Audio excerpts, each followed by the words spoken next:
महाविद्यालय आणि रुग्णालयामध्ये 100 विद्यार्थ्यांच्यासाठी नव्यानं सुरू करण्यात आलेल्या BSc नर्सिंग महाविद्यालयाच्या नूतन इमारत आणि विद्यार्थ्यांच्या वसतिगृहासाठी राज्य शासनाकडून 34 कोटी 49 लाख रुपयांच्या निधीची प्रशासकीय मान्यता प्राप्त झाली असून या कामाचे टेंडर काढण्यात येऊन लवकरच काम सुरू केलं जाणार आहे, अशी माहिती माजी पालकमंत्री आणि आमदार डॉक्टर सुरेशभाऊ खाडे यांनी दिली। आमदार सुरेशभाऊ खाडे हे मिरजेत प्रसार माध्यमांशी बोलत होते।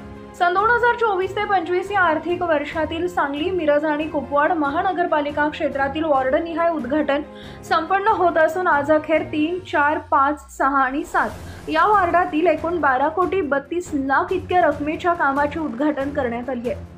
उर्वरित 2 आणि 20 प्रभागांमधील विकास कामांचे सुद्धा उद्घाटन केले जाणार आहे। ग्रामीण भागातील आरग, मालगाव, बेडग, मैशाळ या गावातील 36 कोटी 6 लाख इतक्या रकमेची कामाचे उद्घाटन करण्यात आले आहे। या महिन्याअखेर उर्वरित ग्रामीण व शहरी भागातील मंजूर विकास कामांची उद्घाटन संपन्न होणार आहे। महापालिका क्षेत्र असो किंवा ग्रामीण भाग असो, मिरज विधानसभा मतदारसंघातील विकास कामांच्या ठिकाणी मी स्वतःहून जाऊन उद्घाटन करत आहे। तेथील स्थानिक लोकप्रतिनिधी किंवा माजी नगरसेवक यांच्यावर विसंबून न राहता मी स्वतःहून लोकांच्या अडीअडचणी समजून घेत आहे। आणखीही ज्या ठिकाणी विकास कामं करायची आहेत त्या सर्व ठिकाणी विकास कामं केली जातील। जनतेच्या जास्तीत जास्त अडीअडचणी कमीत कमी वेळेत सोडवण्याचा प्रयत्न सुरू आहे।